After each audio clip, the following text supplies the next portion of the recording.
Of course, no, tayo ay nalulungkot, no, na may maganong klaseng insidente involving PNP personnel, no.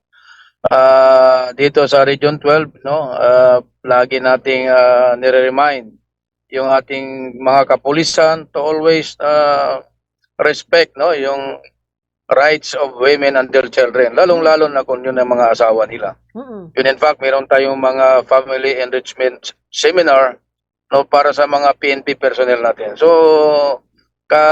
on my part, no, nalulungkot kami na may mga ganung pa rin mga nangyayari despite sa effort ng Philippine National Police, no, para mabigyan ng magandang guide ang ating mga PNP personnel. Okay, so far dito sa atin, sir, wala ba ganitong mga kaso na i-report dyan sa opisina mo, General Argente?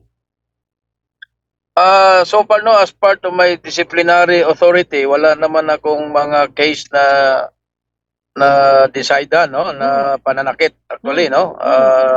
There might be some other concern, yung mga non-support na pinaparating sa atin, but usually nire-refer naman natin yan sila sa mga internal affairs service.